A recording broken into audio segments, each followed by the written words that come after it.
Province life in the Philippines generally means out of the city, living in the country, the more rural areas, even though in reality every place is in a province in the Philippines. But the term province, living in the province, generally means getting out of the city and in the more rural areas. And if you're going to travel there, you will probably take a bus. You can get air conditioned bus, non air conditioned bus. Many places, a little bit of a difference in pricing. And you can take you can fly into some provinces. I think there's about 85 airports in the Philippines. About 13 are those are capable of international jets. And once you start getting off the main roads, very likely you will use a tricycle or a hobble hobble, a motorbike taxi, like this guy is. This particular, I had a friend travel. I think this was up in Liloan. Took a business trip up there, and I think this trip, she said, cost her 15 pesos on the motorbike from the main road up to the person she was going to see. 15 pesos, about 30 cents US. This is just north of Cebu City a little ways. You have Cebu City, Mandawi City, which is like twin cities. Then you have Consolation and then Liloan. And one thing about the Philippines land area is about the same size as the state of Arizona in the USA, the state of Nevada. Arizona has about 7 million people. The Philippines in about the same land area, even though they have 7,000 plus islands, they have about 110 million people, so over 100 million more people in the same land area. So even once you get out of the city, you have a lot of people. You don't go very far. You can find some places up in the mountains where you can go camping and those types of things, and you're not around that many people unless you're really in a tourist area. Look out, dogs! One thing about a lot of dogs. Look out for dogs, children, motorbikes, anything and everything. People walking without looking, walking across the road, getting off their motorbike, turning, making a U-turn right in front of you. Lots of hazards out there. So if you're renting a motorbike or driving a vehicle, just be aware of that. Many of you are hoping to retire into a province area, more of a rural area, possibly outside of a town where you can go in. You've got some small mall, and you've got some hospital there for basic types of things. Anyway, once you get out of the bigger cities, life changes. Things tend to get simpler. They slow down a little bit, which is what a lot of you are looking for. More of a peaceful life. I could live in the province. There would be a point in time where I would start getting bored. I would travel much more, I believe. Cost of living is going to be substantially less out there. Your rent, a lot of your fruits and vegetables, your meats over on Camotes Island. For instance, availability. A guy told me over there that they process a cow, beef, once, I think Sunday morning, perhaps. And so if you're not down there early, you're not going to get any beef that week. And he said a lot of the foreigners there will make a trip once a month, twice a month over to Cebu City to get the items that they can't find on the island. If I lived in the province on another smaller island, I would want a electric generator, power generator, because you're probably going to get brownouts, blackouts, lose your electricity from time to time. Your internet will vary, depends on where you are, of course, from good to very slow to non-existent. Your cell service and your internet service. A couple of guys up here were actually putting in fiber cable. Somebody was paying them to run. They had to pay, I think, 500 pesos for each pole, and there was going to be, I think there was going to be 20 poles from the main road up here. So they had to pay to get that fiber optic cable run up to their place up here. I remember hearing about an expat down in Dumaguete area. They moved outside of Dumaguete and forgot to check first, see what kind of internet access was available, and took a number of months. I believe it took a couple of months to get the internet, the telephone company, to run cable out to their area so that they could get a reasonable internet connection. So some of the things you might want to consider. There are a couple of websites I think that you can go to check on coverage, but really until you're there, you really don't know. Coverage maps, just like in the U.S., you'll see much of the U.S. is covered by cellular, but you will find dead spots there also.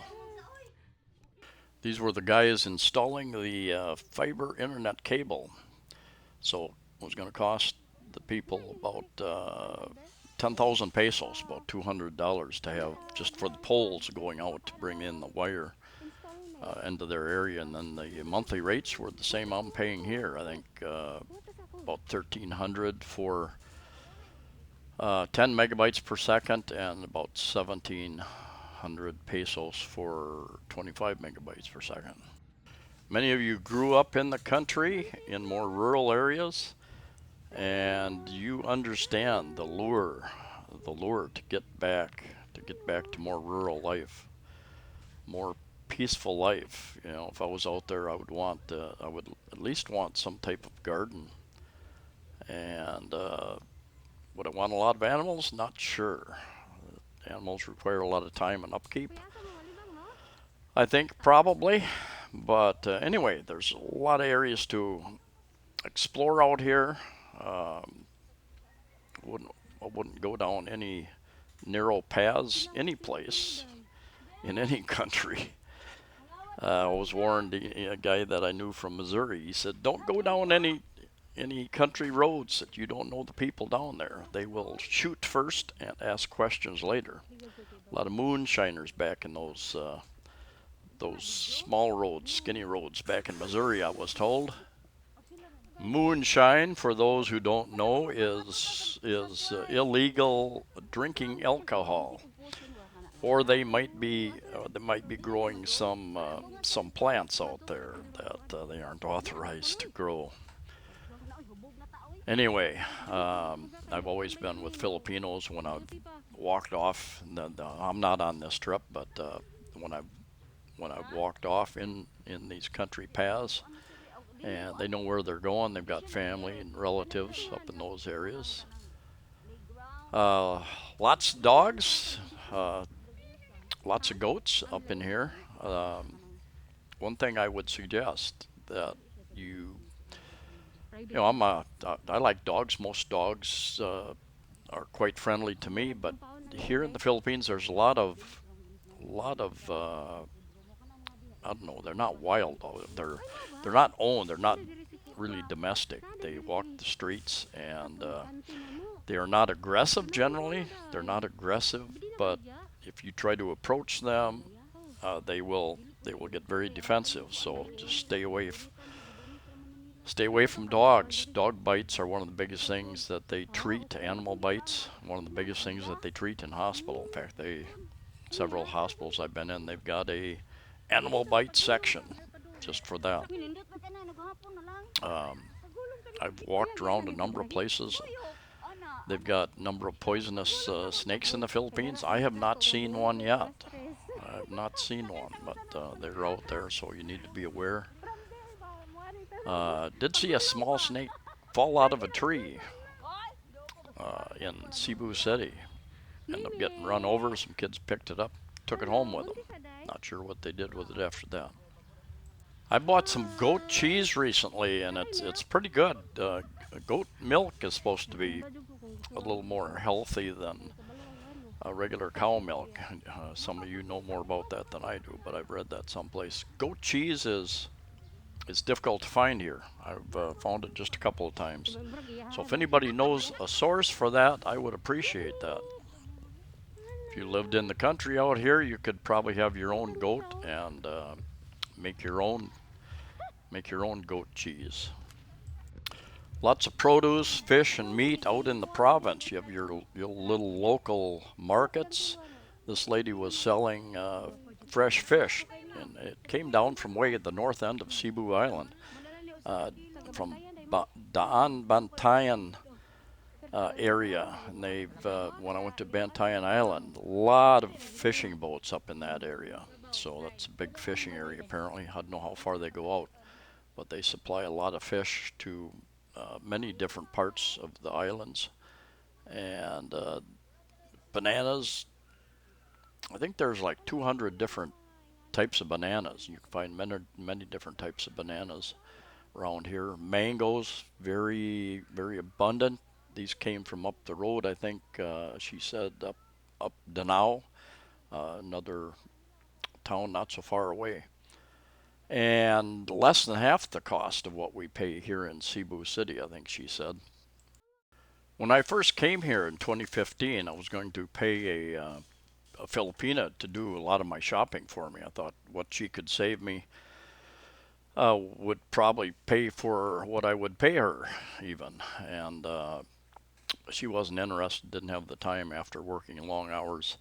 And in the end, I really do enjoy going out, interacting with the people. When you go to a supermarket, you get an idea what the highest price of food is. And then when you go to the market, some of the things are marked, so you get to know what the prices should be. Some things are seasonal, they go up and down. This is an interesting story here. These people, I think their houses burned down. Their squatter village burned down in the Cebu City area. The Catholic Church offered them land. They could come up here and build at no cost, I think. I'm not sure all the details. And so they moved north of Cebu City, and they're all helping each other build their little houses to live out here. And I think they don't have to pay rent on the land. The government is aware of the situation. They're monitoring it, trying to, I don't know if they giving them some records of where they're living, that type of thing. But anyway, good for the Catholic Church helping the families out. After the business meeting, of course, time to eat. Grilled fish, chicken soup, I think, mango, and of course, the ever-present rice and karaoke. Thanks for watching. Stay healthy, stay safe, and I'll see you next time.